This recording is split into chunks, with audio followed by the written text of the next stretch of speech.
నమస్తే. మాజీ CM KCR family ఇక జైలుకే. Kadiyam Srihari hot comments. బీఆర్ఎస్ అధినేత మాజీ సీఎం కేసీఆర్ ఆయన కుటుంబంపై తీవ్రస్థాయిలో విమర్శలు గుప్పించారు. కాంగ్రెస్ నేత station Ghanpur MLA Kadiyam Srihari BRS అధికారంలో ఉన్న 10 ఏళ్లలో కేసీఆర్ కుటుంబం పెద్ద మొత్తంలో వనరులను దోచుకుందని ఆరోపించారు. కొత్త రకమైన అవినీతికి పాల్పడ్డారని, మీ కుటుంబంపై అవినీతి ఆరోపణలు ఎందుకు వస్తున్నాయని కేసీఆర్ని ప్రశ్నించారు. లిక్కర్ కేసులో ఇరుక్కొని కేసీఆర్ కూతురు బీఆర్ఎస్ ఎమ్మెల్సీ కవిత తీహార్ జైల్లో ఎన్ని రోజులు ఉందో రాష్ట్ర ప్రజలందరికీ తెలుసన్నారు. మరొక వైపు ఫార్ములా ఈ కేసులో రేపో మాపో కేసీఆర్ కుమారుడు కేటీఆర్ కూడా జైలుకు వెళ్లబోతున్నారని కడియం శ్రీహరి సంచలన వ్యాఖ్యలు చేశారు. కాళేశ్వరం ప్రాజెక్టు విషయంలో కేసీఆర్, హరీష్ రావు అనేక విధాలుగా సాంకేతిక తప్పులు చేశారని మండిపడ్డారు. కల్వకుంట్ల కేసీఆర్ కుటుంబం అంతా రేపో మాపో జైలు ఊచలు లెక్కబెట్టుతున్నారని సంచలన వ్యాఖ్యలు చేశారు కడియం శ్రీహరి. మీరు నిజాయితీ పరులైతే మీపై ఎన్ని కేసులు ఎందుకు నమోదవుతాయని కేసీఆర్ కుటుంబాన్ని ప్రశ్నించారు. 2014లో కల్వకుంట్ల కుటుంబం ఆస్తులు ఎన్ని, ఇప్పుడెన్నో చెప్పాలని డిమాండ్ చేశారు. అప్పుడు 10 కోట్ల ఆస్తులు లేని మీకు ఇప్పుడు 1000 కోట్ల ఆస్తులు, 100 ఎకరాల భూములు ఎలా వచ్చాయని కడియం శ్రీహరి ప్రశ్నించారు. దళితుల్లో కమిషన్ తీసుకున్న వారు ఇప్పుడు నీతులు మాట్లాడడం విడ్డూరంగా ఉందన్నారు. నియోజకవర్గంలో పెద్ద ఎత్తున అవినీతి అక్రమాలకు పాల్పడిన వారు నీతులు మాట్లాడటం హాస్యాస్పదంగా ఉందని విమర్శించారు. కడియం శ్రీహరి తప్పు చేస్తే ఆధారాలు చూపించాలని, ఎక్కడైనా సాక్ష్యాలు లేకుండా ఆరోపణలు చేయటం మానుకోవాలని ఆయన హితవు పలికారు.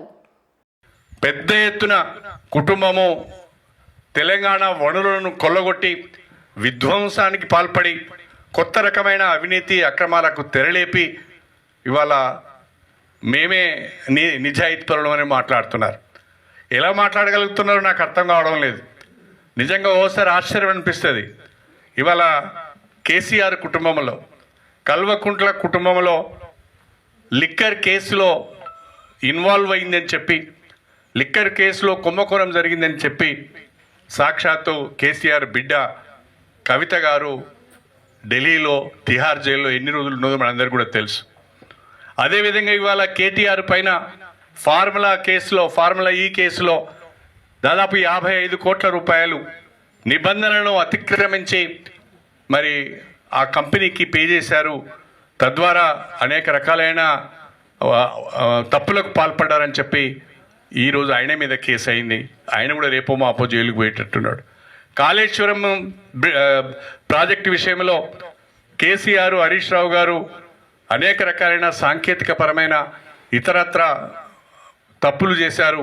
వాళ్ళను కూడా తప్పకుండా విచారించవలసిన అవసరం ఉంటుంది అని చెప్పి కమిషన్ ఘోష్ ఒకవైపు మాట్లాడుతున్నారు.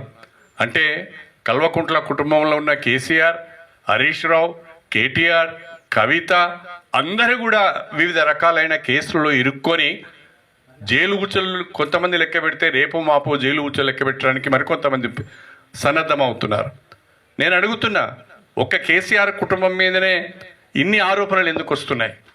నిజంగా మీరు నీతివంతులైతే, నిజంగా మీరు నిజాయితీ పరులైతే ఇన్ని రకాలైన ఆరోపణలు మీ మీదనే ఎందుకు వస్తున్నాయి?